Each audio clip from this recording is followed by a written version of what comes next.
Hello and welcome to our discussion. We are now going to discuss about open air and its importance. And life in the open air is God's medicine for restoration of life. Oxygen is life itself. Without air, you cannot survive. In fact, you cannot survive even for more than maybe 10 seconds or, or 20 seconds because oxygen is life itself. So without air, you cannot survive for seconds or for minutes.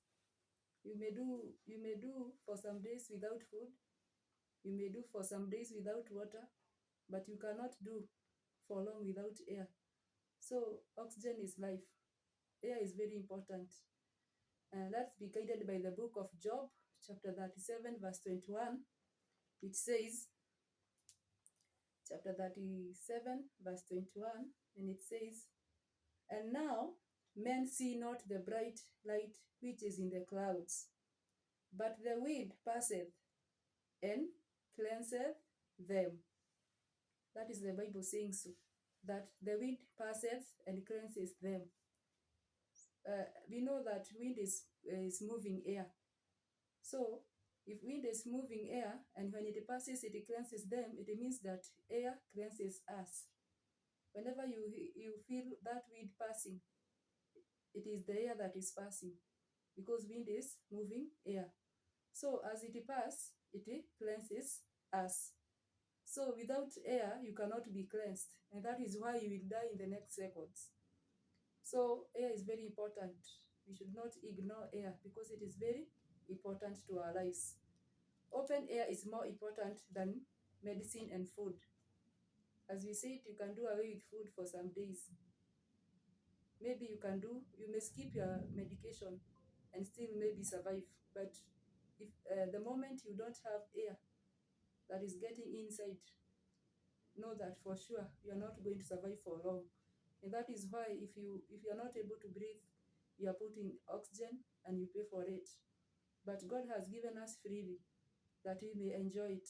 So it's upon us to use it well for our own benefits. So fresh air purifies the blood and certifies the whole body, because electrifies the whole body. It is needed by lungs. Air is needed by lungs because for you to breathe, you need air and you need enough of it in order to breathe well.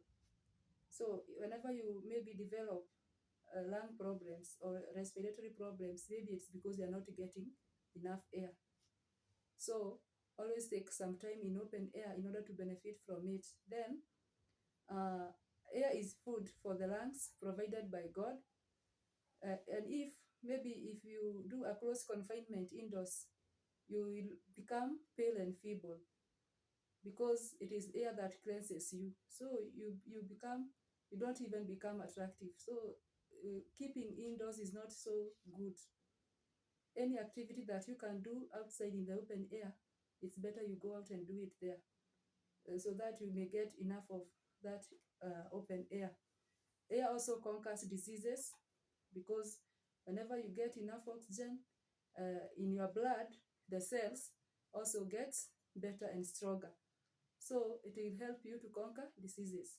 Whenever your cells are not getting enough oxygen, even you get headaches because your brain cells needs oxygen. So whenever you feel you've got a headache, maybe you should check on the amount of air you are getting and also the amount of water you are taking. So it's good to check that. Oxygen destroys bacteria. That is why you see near the window, no bacteria will survive. But in the darkest corners of your house, you may find that there are many bacteria there because bacteria don't like somewhere where air is moving. But in those dark, congested areas, bacteria will thrive there because that is where they like most. So it's good to always make sure that air is circulating in your house in order to get rid of those bacteria. So make sure you don't put anything under your bed because there won't be any air movement, and that will make your bedroom damp, which will result to lung problems or respiratory problems. So it's good you make sure your bedroom is not congested with stuffs. Make sure air is moving everywhere. Also make sure that your windows are open most of the day, the longest part of the day. Even at night, if it's safe for you to leave it open, just leave it open. Then oxygen destroys, it soothes the nerves. Some people experience nerve problems because maybe they don't get enough air. Every part of the body needs air. Every part of body needs oxygen. So especially your nerves are very sensitive. So if you don't get enough oxygen, your nerves are going to start reacting. So you should check on that. It causes blood to circulate healthfully through the system, because once you get enough air through your lungs, then good blood is taken to the heart for pumping. So every process of your body is going to be improved. Then it excites the appetite. There are those who claim that they don't have appetite because they don't get enough oxygen. You need enough oxygen for digestion to take place well. So if you don't get that oxygen, there will be delayed digestion, or sometimes even incomplete digestions. So you always feel you don't have that appetite. So it's good to always make sure that you, whenever possible, even after your meals, maybe you may go outside and get enough oxygen to help you in the process of digestion. Remember, our body processes are systematic and they are related. So if you are affected in this area, that might affect the other area also. It also renders the digestion of food more perfect. So the more the oxygen you get inside your body, the more the better your digestion of food. It induces sound, sweet sleep. Maybe if maybe your room, sometimes your bedroom may be congested, and maybe you find it difficult to get to sleep. So it's good to always make sure that your bedroom is well ventilated. If you cannot leave your windows open, make sure there is enough ventilation in order that the bedroom may get enough air. Whenever you are sleeping, the time you are sleeping is when you need a lot of air, because your lungs should not be overworked to look for that air.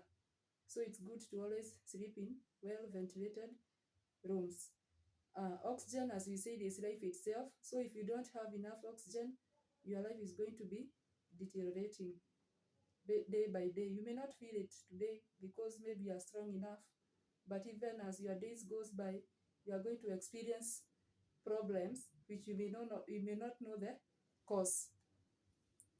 Also, about air, there is air pollution, which is very harmful, and I think it's happening in all the corners of the world because of industrialization and the chemicals we are using and the vehicles we are using. So sometimes you may not avoid that air pollution, but there are some things that you can do to counter the air pollution. For example, you should always make sure maybe you take enough water to wash away that bad, whatever gas you may have inhaled, because they are full of, the gases are everywhere, maybe from the industries. So it's good always to take enough water to counter air pollution.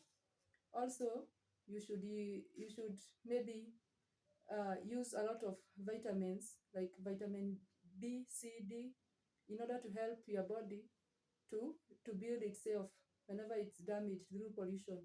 So by maintaining your nutrition, making sure that you use various things in order to maintain your nutrition needs, you'll make that will help you to counter the air pollution that is already there. Sometimes you may not avoid it, but if you can be able to live away from the cities, it will be better, because wherever there are trees, that those trees are able to cleanse the air. So if you can be able to live away from the cities, the better. But if you cannot be able, you can look for other ways to help your body to counter that air pollution. You should always give a lot of other minerals that will make your body strong. Those who experience air pollution will always have some side effects like stuffy nose. There are those who get allergies, and others react in different ways. But if you maintain your nutrition, make use of vitamins and other minerals and the phytochemicals, you are going to get better, and you are going to fight that pollution that may affect your body. Then you may make some environmental adjustments like air conditioning. You may do that air conditioning in your house so that it may help remove maybe dust, and also make sure that air is circulating well inside your house. So such adjustments are very important. So you should always look for ways in which to help yourself as you cooperate with God. So don't just assume that there is nothing that you can do. There are those good teas, natural teas that you can use like chamomile. There are teas like the the the there are various teas that you can use like chamomile and rosemary and such things that can help you to cleanse the system, because as we said, these the remedies that God gave, they always cleanse our systems. So you may use chamomile, you may use rosemary, and you may use others. There are so many. Maybe you may contact us that we may maybe counsel you on what to do if you are experiencing that air pollution. So there is no case that is you may say that there is no hope. There is no hopeless case. Even if you are experiencing pollution, there is something you can do to counter it. So cooperate, uh, have that sense of the need of your health, so that you'll be interested in maintaining it, because once you lose your health is when you realize that health is wealth. So before you get sick, it's good you take care of yourself as much as possible, also trusting in the power of God, because even if you do everything that is good without God's power, it will end up to nothing. But if you cooperate, believing and trusting in God's power, you are going to be benefited by His providences, and you are going to be of even great help to others. Whatever you learn, it's good you share with others, so that they may also be benefited. As they get happy, you will also be happy. To have happy people around you makes you happy. So it's good to always be of good help to others, even before you help others, help yourself, so that you may be a living example to others. Whenever those around you see some changes in your life, they must be they must be asking you what happened or what you did. So it's good you you keep on checking on your habits. If it's about cleanliness, it's good you always wash under your bed regularly. Most people assume, and the more you assume it, the more it is getting dirty and dirty, the more it is getting damp and damp. So always maintain your cleanliness, especially in the bedroom. Don't assume your bedroom, because it is the most that is the most important room of your house, because you stay there stagnant for many hours without movement, without any activity. So it's important you check on your bedrooms. Don't stay for months without washing your bedroom, especially under the bed. The darkest the part of the room, the more it should be kept clean. So I believe we have been informed. We are going to make changes. We are going to make adjustment where we have been doing mistakes. We are going even to search for more information, so that we may improve our lives for the glory of God. And I know that we will also influence others on the same, so that we may improve together, and we will make a happy society. And whenever the society is happy, everything goes on well, and God is always happy for that. So thank you for watching. Always follow for more information on good health, so that our God will be glorified. Thank you.